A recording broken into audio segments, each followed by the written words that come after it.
The first hint wasn't the picture, it was the silence. At 9:14 GMT, a blank hush dropped over the world like a lid. Stadium chants died mid-syllable. Trading floors froze with mouths half open. In a metro carriage under Bucharest, a grandmother's audiobook clipped into stillness. Her granddaughter looked up from a homework problem on orbital mechanics and frowned. "Bunico?" the girl asked. "Why did it?" Every screen turned the same color, bruise violet, shot through with threads of silver like frost on tempered glass. Even devices supposedly air-gapped blinked and yielded, as if they wanted to listen. On the top deck of the L5 array, Talia Vance forgot her coffee, staring as the control wall surrendered to the intruder's signal. She was 27, hair in an indifferent knot, wearing a sweatshirt that read "Signals don't lie." The sweatshirt was wrong. Signals lie all the time if they're good enough. "Ops," she said. "Tell me I'm looking at a sim." "No sim," came Captain Haruto's voice, granite behind the comm. "Every channel, every band. It's punching through Faraday cages like they're paper." "Write it, Vance." Talia's fingers were already moving. She split the incoming into spectral layers, peeled back the carrier like bark, dragged 1,000 needles over the phase to feel its grain.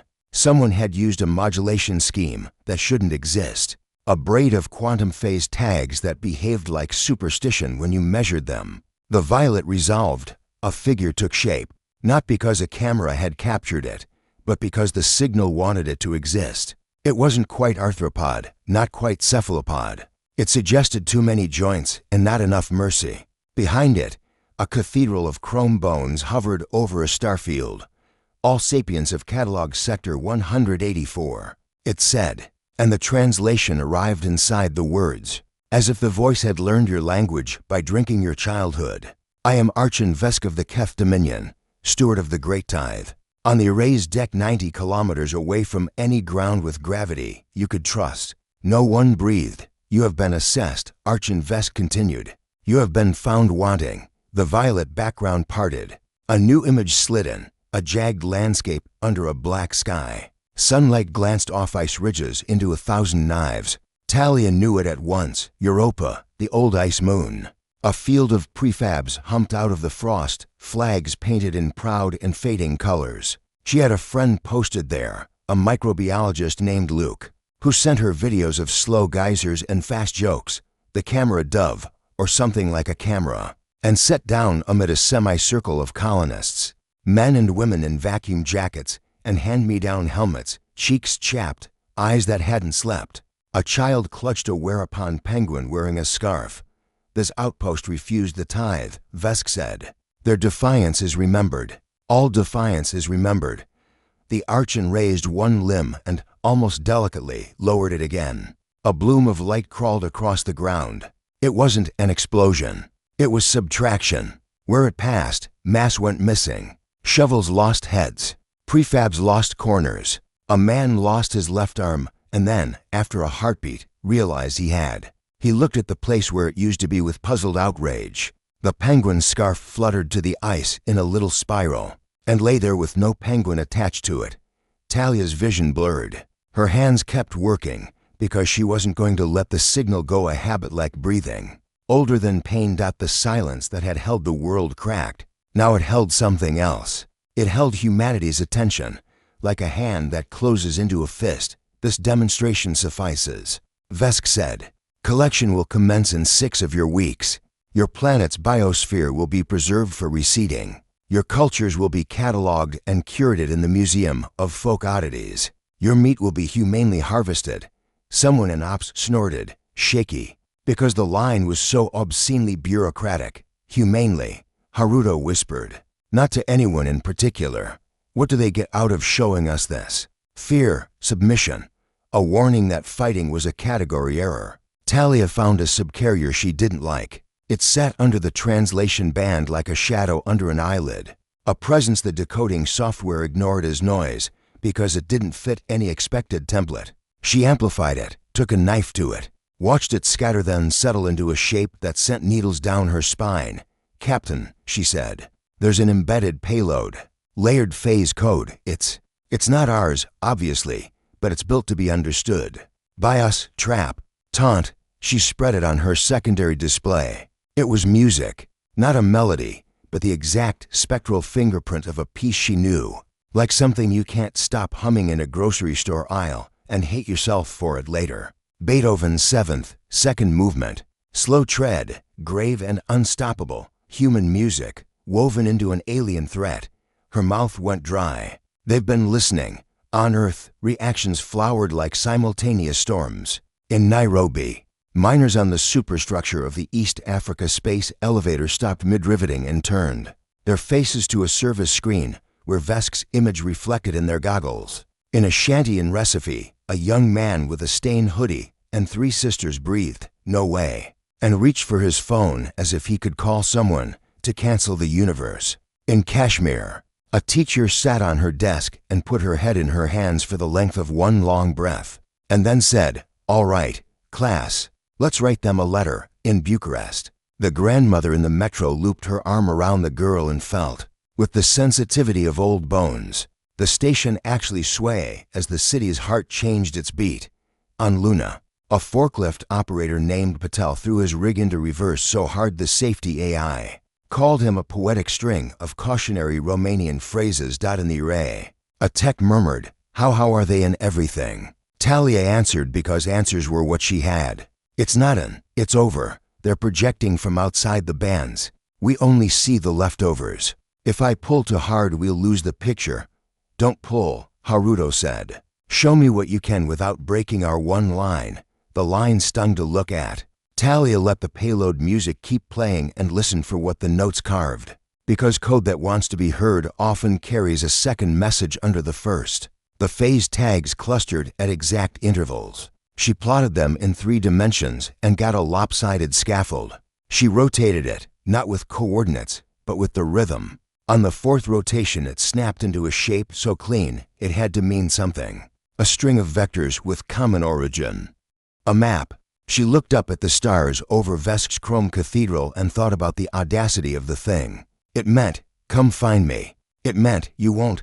It meant, "Even if you do, you can't hurt me." Coordinates, she said, or vector approximations of them. Origins us. Destinations are deep, out past the Scutum Centaurus arm. The math's fuzzy, but it's intentional. "Pass it to Nav," Haruto said. "All channels." Talia routed the glistening insult to the right places while the Archon delivered the rest.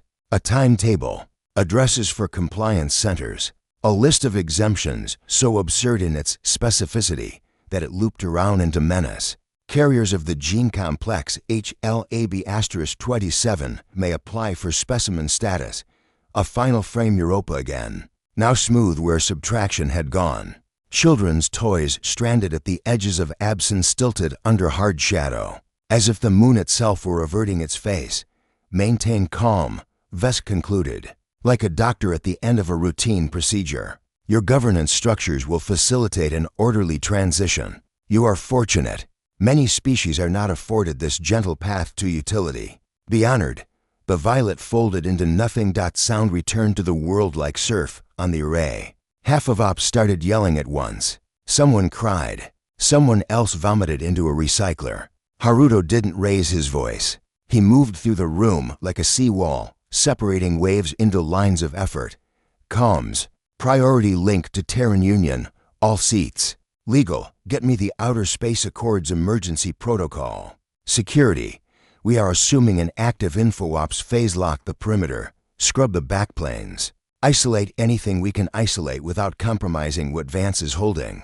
"Vance still got the thread," Talia said. "They left a heartbeat in the carrier. I think they'll use it again. Can we answer?" She imagined the sound of the world deciding what the word meant.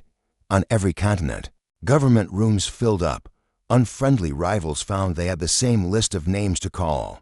A labor organizer in Detroit went live on a shaky stream and said, "I don't care which flag you fly. Show up." A bishop in Lagos took off his mitre and said, "I never liked the hat anyway," and put on a hard hat. A Chinese admiral stared at a humid screen deep under the Yellow Sea and remembered watching a rocket go up when he was small enough to sit on his father's shoulders.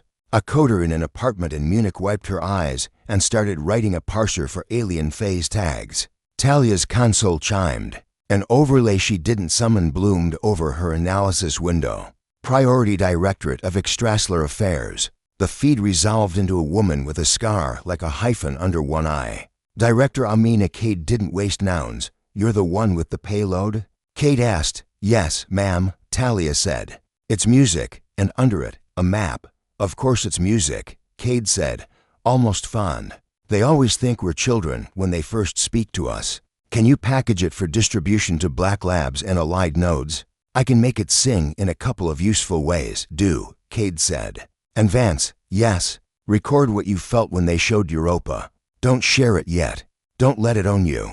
You're going to need it later. In a room that will be clean for blood. The director's feed died.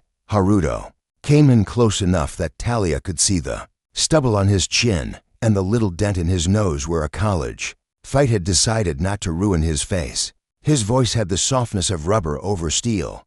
Vance, off the wall for 60 seconds. I can't, you can. 60, he said, and lifted her hands gently off the board. He put a sealed bottle of water in them. Drink. She drank. It didn't help.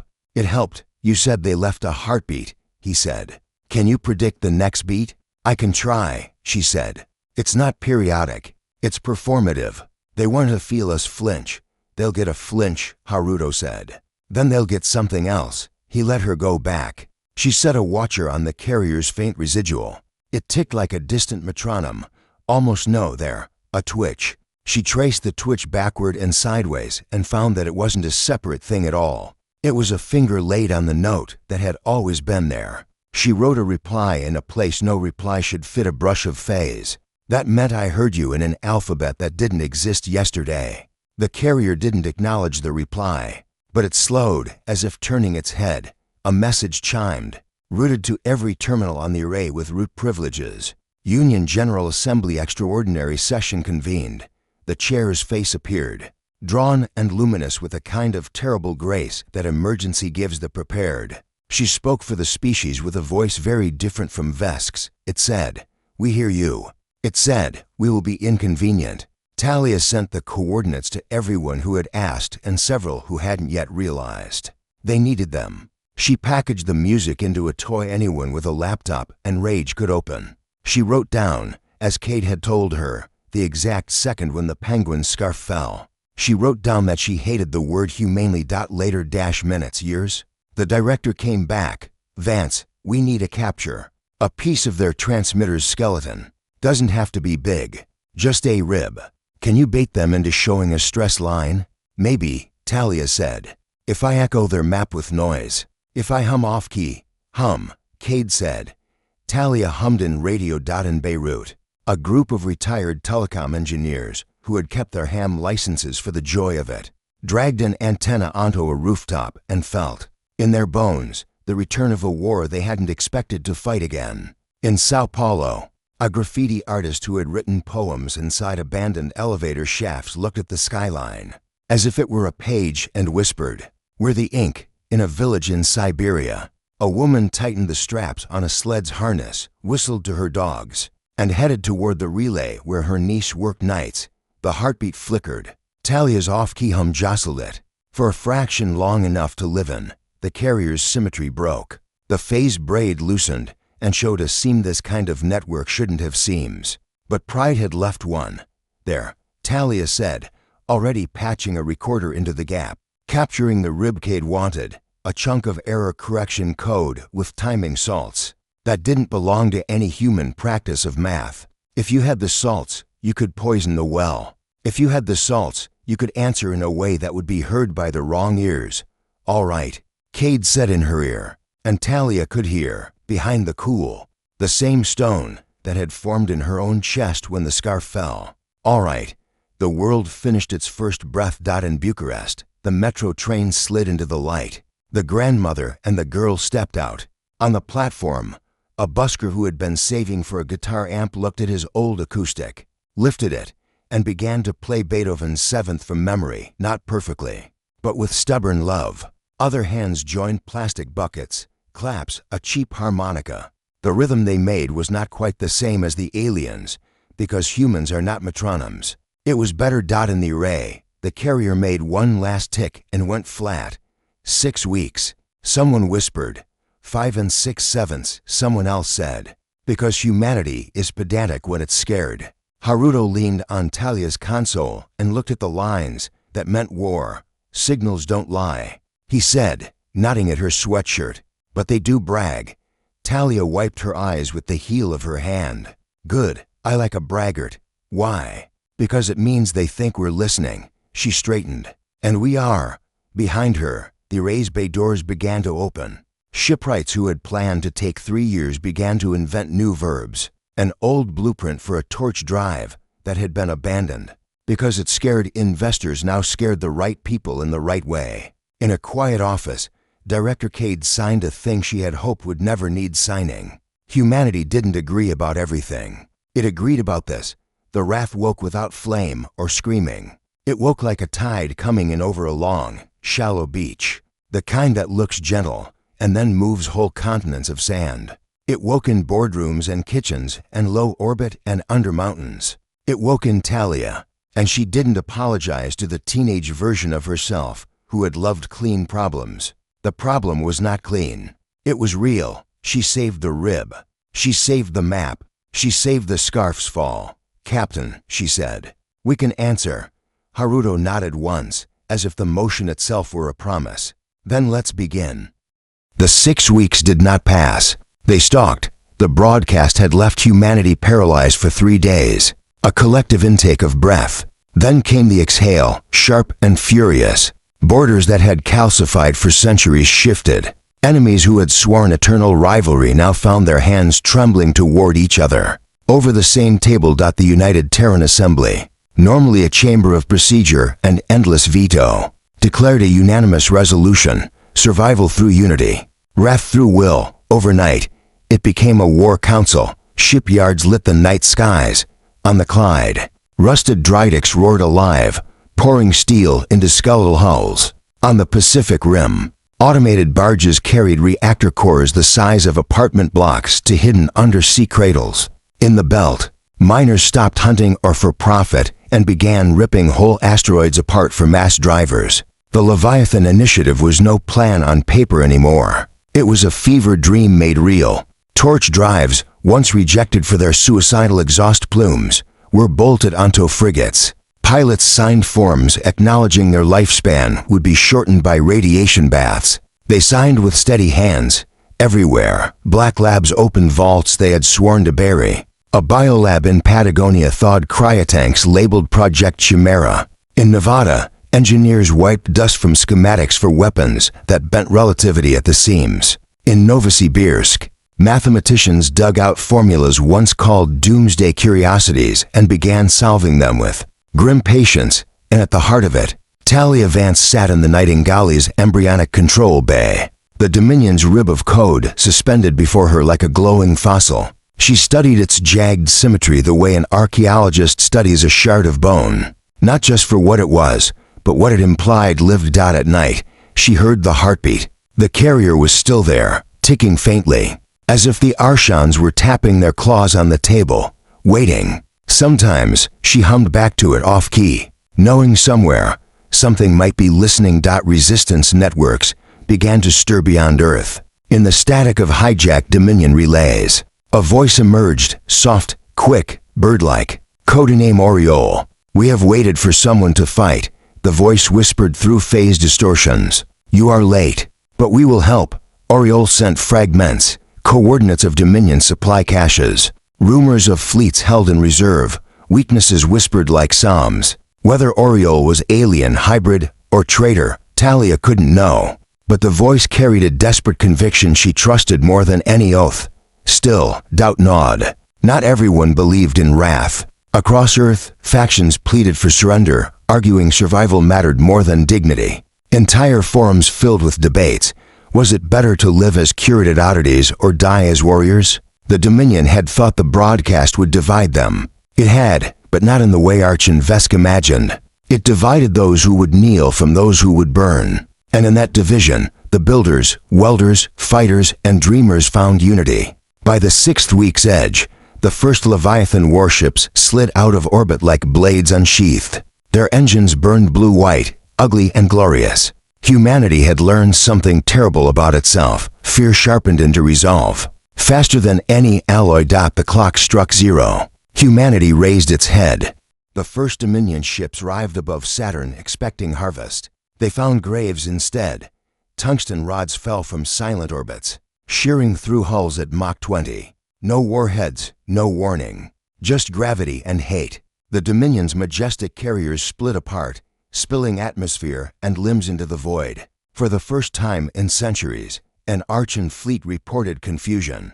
The Leviathan fleet surged outward. Torch drives lit the black with plumes so hot they etched auroras into Saturn's magnetosphere. Crews vomited in their helmets, bodies screaming from acceleration, but they stayed strapped in. They weren't riding engines, they were clinging to vengeance. Boarding actions followed. On the frigate Resolute, Marines forced their way into alien corridors where walls pulsed with fluids instead of wires. In 0G, shotguns bucked like thunder, spraying pellets into chitin and flesh. The air smelled of ozone and copper blood. Human soldiers, miners, and even ex-criminals moved with brutal creativity, improvising weapons from pipes, torches, anything that could kill, and everywhere. Dominion arrogance cracked. They had expected cattle. They met predators. From the Nightingale, Talia turned war into music. She wove false orders through the Dominion's network, echoing Archon command tones with the stolen salts. Ships fired on ghosts. Carriers retreated from phantom fleets. She whispered panic into their bones. But the cost was monstrous when humans struck Saturn. The Dominion retaliated at Titan. Entire refineries vanished into subtraction light. 100,000 workers erased as though they'd never been. A child's toy shuttle was found orbiting alone, caught in Titan's thin winds, on Earth. Cities braced for orbital strikes. Habitats went dark, submerging themselves under oceans or into crustal vaults. Still, Dominion fire reigned.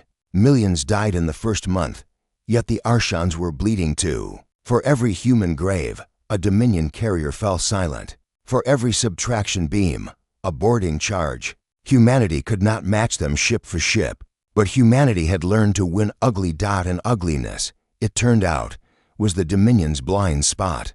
The turning point came at Proxima Gate, where a Dominion fleet gathered to cut humanity off from the wider stars. Instead, it was ambushed. Human ships appeared from folds of gravity-warping drives never meant to be tested, torching into the enemy formation. Kinetic rods tore carriers apart. Boarding teams flooded in, dragging the first captured Archon warlord back in chains. He spat venom and curses until a human child offered him water through a cracked flask. His silence afterward was louder than his rage. In the chaos, the Nightingale struck. Talia threaded her salts into the Dominion's backbone and seized control of the broadcast itself. Every world lit violet again. Every screen surrendered.